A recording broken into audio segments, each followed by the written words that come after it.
mudah-mudahan Allah panjangkan usia guru-guru kita dalam rangka menjaga ketertiban dan keamanan Islam untuk di kali malam tercinta ini. Amin ya rabbal alamin. Bapak Ibu jamaah masyarakat muslimin dan muslimat yang berbahagia, kedatangan kami bersama kawan-kawan dari PKPRI di Jakarta mempunyai visi dan misi untuk mencetak 1 juta mushaf Al-Quran yang tujuannya adalah untuk dibagikan dan menyebarkan kembali Al-Quran di antara kita. Kenapa hal ini kami lakukan? Karena memang sadar atau tidak sadar bahwa akhir-akhir ini Indonesia sedang mengalami yang namanya darurat Al-Quran. Bahkan saya punya seorang guru Al-Mukarram Kiai Haji Syarif Rahmat. Beliau salah seorang pengajar di PT IKI, yang santri beliau para penghafal Al-Qurannya sudah tersebar se-Nusantara, alhamdulillah. Beliau pernah bikin semacam satu penelitian tentang bagaimana kehidupan Al-Quran di negara yang mayoritas penduduknya Islam ini. Amin. Oh iya, jelas dia. Kalau nggak senang ngomong aja mah. Hasil yang beliau dapat dari penelitian tentang Al-Quran di Indonesia ini adalah dari 100% penduduk Islam di Indonesia, ternyata tidak lebih hanya 52% saja yang mampu membaca Al-Quran. Artinya apa? Artinya masih ada 40% lebih saudara-saudara kita di luar sana yang mereka tidak memiliki mushaf Al-Quran ataupun mengalami buta huruf hijaiyah. Pertama, dalam fikih diajarkan syarat menjadi imam itu a'lamu, yang paling alim di tengah-tengah kita, angkat dia jadi imam. Yang paling alim, bukan yang paling tua. Tua kalau kejemur isu. Yang paling alim udah dicat, kadang-kadang kita kegeeran ya. Berasa ada orang tua, ya udah AB aja deh yang naik duluan dan yang jadi imam. Baca aja, ternyata maaf berantakan, nggak sah sholat kita. Makanya imam ketat tuh dalam memilih fikih, ketat dalam memilih imam sholat. Pertama, a'lamu, yang paling alim angkat jadi imam. Oke. Dari Malang yang alim ada 2 orang di Asyakirin. Yang mana yang harus saya pilih? Kalau di Asyakirin ini ada 2 orang alim, maka syarat kedua mencari imam itu afsahuhu, yang paling fasih lidahnya, angkat dia jadi imam. Kok begitu? Sebab tidak sah sholatnya apabila seorang yang fasih menjadi makmum imam yang tidak fasih. Makmum fasih, imam tidak fasih. Makmum fasih, imam cadel, sholatnya gugur, nggak sah, harus mufaraqah, berpisah diri. Makmum cadel, imam cadel, sah. Kampung cadel namanya. Udah susah dibenerin kalau cuma satu kampung cadel. Jadi kriteria bukan yang paling tua duluan yang jadi imam. Yang paling alim, kalau ada 2, yang paling fasih lidahnya. Kenapa mesti yang paling alim? Karena orang alim itu kan mengerti kondisi makmum. Baginda Nabi sendiri mengingatkan, idza amma ahadukum an-nasa falyukhaffif. Kalau kita ditunjuk jadi imam di tengah-tengah masyarakat, ringanin sholat kita. Jangan terlalu overacting. Agung-agung saya dipilih jadi imam umpama di Asyakirin. Sehingga umpunglah saya jadi imam kan. Di Fatihah saya niat bacanya Al-Baqarah. Dia makmum sih ngikut, cuman dalam hati kan sekali aja gue sholat ya saya kirim, kagak bakal sholat lagi saya. Ngancem jadi makmum. A'lamu afsahu, yang paling fasih.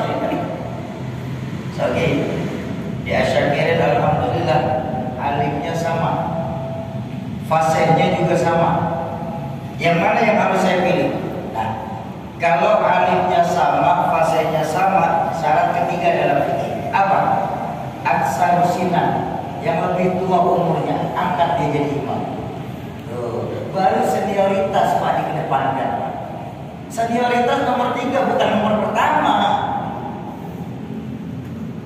Oke, ya, alimnya sama, fasenya pun sama, umurnya juga sama. Yang mana yang harus saya pilih? Kalau memang alim sama, fase sama, umur sama, dalam fikih masih ada satu lagi. Apa? Man awwalu ma hijratan. Yang pindah duluan ke kampung itu, siapa yang pindah duluan? Angkat dia jadi imam. Ahlul Korea kalau bahasa kita mau bilang, orang ahli kampung itu sendiri tuh, angkat dia jadi imam. Alimnya sama Ji, fasenya sama, umurnya sama, pindahnya di barengan. Yang mana yang harus saya pilih? Repot atau repot kita pilih, tambahan saya aja ya. Yang paling banyak bininya bang. Apa? Karena banyak bini keseringan diomelin sama bini. Mbak sabarnya rada banyak kan, itu maksudnya. Yang sabarnya rada banyak kan. Jadi Islam ini ketat kalau memilih imam, nggak bisa sembarangan. Ini kan kita, apalagi orang Betawi masih kagak enakan kitanya kalau milih imam.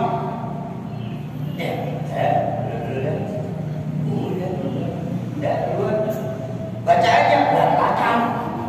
Ini banyak nih di tengah-tengah kita. Ya bukan cuma di sini, bukan cuma di Kalimantan, di Kebayoran. Kayak begitu masih. Sedih kita Pak. Imam sholat bacaannya nggak fasih, gugur satu masjid sholat berjamaah. Itu bahaya. Makanya guru saya berkata cuma 30% saja yang mampu membaca Al-Quran secara tartil, tepat tajwid, fasih, makhrajul huruf. Nah, dari 30% yang bisa membaca Al-Quran secara tartil, angkanya mengerucut lagi Pak, hingga tidak lebih hanya 14% saja penduduk Islam di Indonesia ini yang mampu menerjemahkan Al-Quran lewat ilmu-ilmunya, baik ilmu tafsir, ilmu hadis maupun ilmu Arab. Kita bersyukur jamaah Masjid Asy-Syakirin, insya Allah setiap malam pengajian, termasuk guru saya ngajar di sini. Ada Habib Zain, ada Mu'alim Fakhruddin, Mu'alim Syafi'i Razami, dan guru-guru lainnya. Insya Allah ilmu-ilmu tentang pengertian Al-Quran aman. Karena apa? Paling tidak ada ilmu tafsir, ilmu hadis, dan ilmu alat. Dalam ilmu alat saja masih terdiri lagi dari beberapa cabang. Ada nahwu, ada shorof, ada mantik, ada bayan, ada balaghah. Ada teman saya protes, oke, ribet amat mesti pakai ilmu. Zaman udah maju. Kan sekarang ada terjemahan lewat Kementerian Agama. Sekarang ada yang namanya internet. Kenapa nggak ngaji dari situ aja langsung? Baik, Bapak Ibu, kalau hanya sebatas, ini saya mau bilang, kalau hanya sebatas memahami arti dari ayat yang kita baca, sebatas memahami saja, terjemahan boleh kita pelajari. Tapi kalau coba-coba mengambil hukum dari ayat yang kita baca tanpa didasari dengan hukum-hukumnya, maka insya Allah kita akan terjebak dalam hadis baginda Nabi bersabda, "Dhallu fadhallu," sesat bahkan bisa menyesatkan. Al-Quran itu kan kitab suci, mukjizat baginda Nabi, langsung diturunkan oleh Allah. Masa iya Al-Quran bisa menyesatkan? Bisa. Karena bahasa Al-Quran ini terlalu luas Pak, kalau cuma ngambil hukum dari terjemahan. Al-Quran ini bisa dijadikan alasan untuk membenarkan semua agama.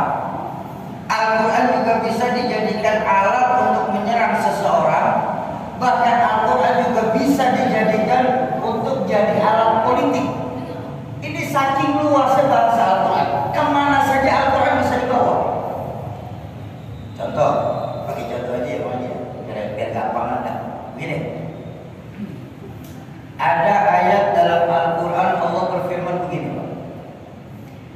Bismillahirrahmanirrahim. Innal ladzina amanu wal ladzina hadu wan nasara was sabiin man amana billahi wal yawmil akhir wa 'amila shalihan falahum ajruhum 'inda rabbihim wa la khaufun 'alaihim wa la hum yahzanun. Baik. Surah Al-Baqarah ayat 62. Ini ada. Kita lihat secara terjemahan Kementerian Agama. Apa? Sesungguhnya orang-orang yang beriman. Innalladzina amanu.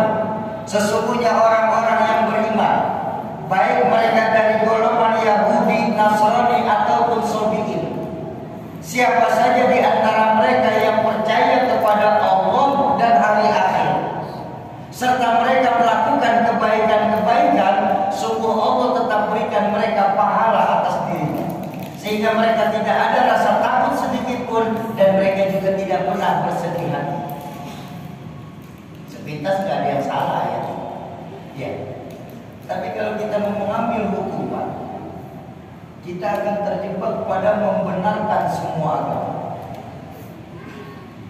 Kok bisa seperti? Karena dalam ayat ini jelas nggak perlu beragama Islam untuk mendapatkan pahala dari Allah.